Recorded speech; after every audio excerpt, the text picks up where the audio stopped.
What's going on, guys? Welcome along to another video. I'm Matt over at DSR, and today I'm at Riders taking out the Ducati Supersport 950S for 2023.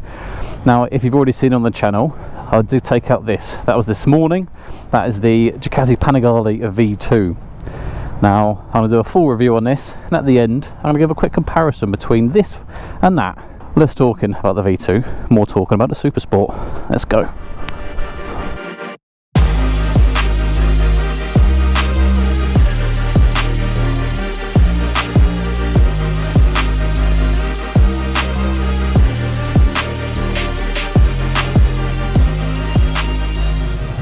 So straight away the exhaust note is different. It's a lot the V2 sounds better. This is very quiet, very muted. Just let it warm up a little. What Ducati do is when an engine isn't warm, it will stop the red line. That's full throttle, just over 3000 RPM. So fully advised to let this baby warm up. Well, whilst I'm waiting for it to warm up, might as well talk about the engine in this little bad boy. This is the L twin cylinder Testa Strata engine. They use this across multiple different platforms such as the Desert X, the Monster, I believe the Hypermotard, the Multistrada V2. So it's a tried and tested engine that they've massively used across a good amount of the platform. 937cc with 110 brake horsepower and 93 Nm of torque, I believe. In the world of electronics on this bike, there's not a huge amount. We've got, as to be expected, LEDs all round, daytime runner lights. What I like is the daytime runner lights on this is very similar to the Panigale line of the V4 and the V2. They've kept that very kind of aggressive, sunken look to the front, which I think looks beautiful. You've got your traction control, you've got your wheelie control. We've got 3 different rider modes. To change those, mode button on the left, which is also the indicator. And you just push and hold that in, and then it'll come up. And then you got the arrows, and you use them to push through. So the 3 different rider moods are sport, touring, and urban. So let's whack it in sport for now. Ooh, got some nice crackles and pops out of the exhaust though. The Supersport's going to come in 2 main variants. You're going to have the Supersport 950, and then on the other hand, which is this one, which is the Supersport 950S. Main differences, I believe, between this and the standard is going to be your quick shifter up and down, and then your O-lins all around. Also, the standard 950 is only going to come in red, but if you want some other colours, you're going to have to go for the S. The S will have 3 different colours. This kind of pearl white, and in this light, the reflection off it is lovely. You've got your Ducati red, or you got the white with kind of a pinstripe decal going through it. Quick shifter around town, kind of the 30-40 mile an hour speed limit. Up is really smooth, down is a little bit clunky, just a little bit. One thing I have found with this engine across the other platforms is the vibrations. There does tend to be quite a bit of vibrations from the engine. So far in the 2nd and 3rd gear, there is some vibrations kind of coming through the handlebars, the pegs and the seat. We'll have a look later, see if when we get onto the faster bits, if they kind of dissipate. Handling on this is actually really nice. It flicks really nicely, it's precise. I'm going to say it handles nicer, or handles better than the bike I tested this morning. Mirrors are very vibey, bouncing around all over the place. My elbows are covering it over 50% of the mirror, and then what I can see behind me, there's about 4 cars behind, and there's only one. We have got 48mm upside down O-lin forks at the front, O-lins at the rear. Like I said, this is the S, this is the step up in the ballpark, and that's why you are getting O-lins all around. This suspension is handling all these lumps and bumps very nicely. I'm 6'1" and 115 kilos, so if anyone is going to see if a suspension set is not very good, it's going to be me and my weight. Being 6'1", normally on sports bikes, they're just super aggressive, very uncomfortable, achy wrists, achy back, the usual super bike issues. I can say ergonomically This bike actually fits me very nicely. There's a nice amount of my top half being leant forward, so I get that sporty feeling, but there's very little weight on my wrists, which is nice. The pegs are a little bit high, but I can get my toes onto the pegs rather than just riding duck foot. I am finding the shifter is a little bit high, so that's an easy fix, is just lowering the shift arm down a little bit. But yeah, overall, ergonomically, this fits me very nicely. I know when Zoe was sitting on this, because she thought about buying it, she's obviously a bit shorter, got shorter limbs, she tended to find that she was leaning down on the tank quite a bit. She's 5'5" for reference. Nice to see with this bike, it is a little bit more orientated towards a bit of touring, so you can get panniers, but also the windscreen is adjustable just by pushing and pulling. So it's in the highest position at the minute, and at the lower speeds you can feel the air kind of literally just above kind of where my chin is, but at the minute it's quite relaxed there. There's no strange buffeting. Push it all the way down and it's even lower, it's kind of at my chest level. At the slower speeds it is not a problem, but I can see going a little bit faster or motorway speeds that this may be a little bit windy and not necessarily the ideal bike for the touring side. Doesn't mean you can't do it, just means it's going to be a bit tedious. Brakes are pretty good, pretty sharp. We got twin 320mm at the front with Brembos, calipers, and then a single 245 at the rear. There's a nice feel to the lever. It's not too sharp, not too aggressive.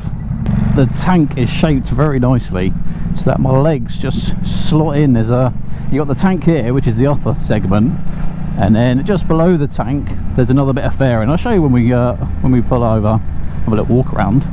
But yeah, even my knees fit into that second groove very, very nicely.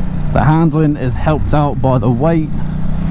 It's not a necessarily heavy bike, it's coming in at 210 kilos, but it just flicks, so it holds its weight very well.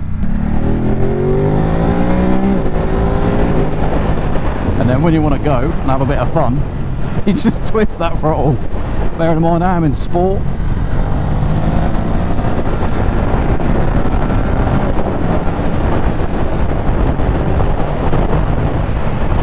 screen's now in the highest position, and as expected there's a lot of wind.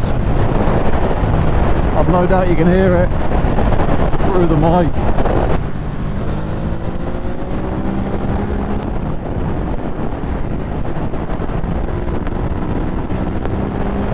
It's got a lovely, lively engine.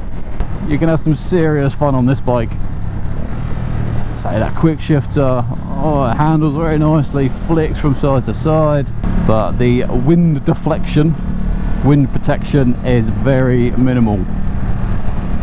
Vibrations, like I said, there are definitely some vibrations, even though this is definitely more something you can do some touring on. There is no cruise control, but with the ergonomics, because we've got these risers on the clip-ons, it means that I can sit up a little bit more, can have a bit more of a rest, and when I am sat up I can reach the handlebars nicely. They're not that too far, whereas on other Ducatis you're kind of trying to hold the throttle with your fingers, whereas this, I've got my whole hand on the throttle, but I am sat upright, so that's nice. It's nice. We've got a very respectable seat height on this of 8'10". Actually, being 6'1", I am flat-footed with an easy bend in the knees. Zoe was looking at this bike purely because it gave her that sports bike feeling, a little bit more comfortable with the ergonomics, but also the seat height was lower, so it's something that's more manageable for her size, because you still tend to find a lot of sports bikes are like 850 odd mil or thereabouts, which means they are pretty high. This is what I mean. Easy peasy.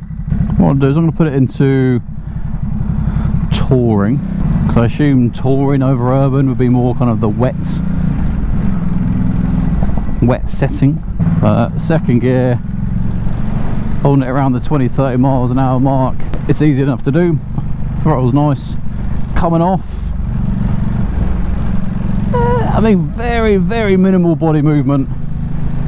just kind of what you'd expect. There's no harsh engine braking really dropping you forward, and there's no snappy throttle lurching your back, so it's just a kind of expected amount of body movement. Whack it in urban. I mean, urban, the throttle is very docile, nice and easy, like it picks up very slowly.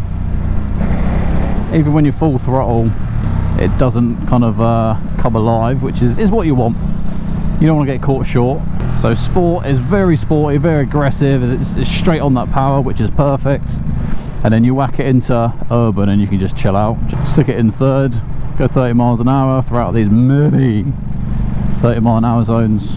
It does handle very nicely, very smooth. It's just an easy bike to ride. Let's find somewhere to pull over and have a little walk around at this Supersport 950S. I hope the camera picks up this pearl white. It's not just this standard white, pearl white, and that makes a big difference. In the sun, it absolutely just glistens and looks really, really nice.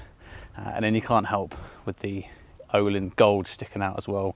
The white and red are both going to set you back 15,961, I want to say, and then the white with the stripes is going to set you back a little bit more, 16,161, I think.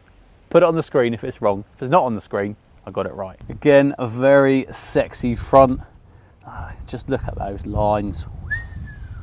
Ducati have increased the look of the front and the side of this bike compared to the previous 950s. They've got this kind of like little extra bit of fairing on the side. The older one didn't have it and it was very kind of blocked off. And then looking round to the side, what they've done is they've brought in these from the Panigale. The old 950s didn't have this, and it was just one big piece of plastic, which made it look like the Honda VFR. I'll put a picture up of both. You tell me below if you agree. Did the old school one look like the VFR, yes or no? Hopefully the video is doing this colour justice. This is what I'm on about by the shape of the tank. You've got this initial curvature, which on most bikes, that's where your knee would sit. But actually, on this one, there's this lower cut in. That's where my knee sits. And it sits really nice in there, just tucks in. Tank doesn't look that big, and that's because it's not. We've only got a 16 litre on this bad boy. But what is nice to see is we do have a fuel gauge. So that's now everything covered off with this bike. I've tried to kind of stick away from talking about the V2 throughout the whole thing. I know it crept in a little bit. Let's talk a little bit about this and the V2. The Supersport is going to be a little bit cheaper. It's going to set you back about £1,000 less than the V2.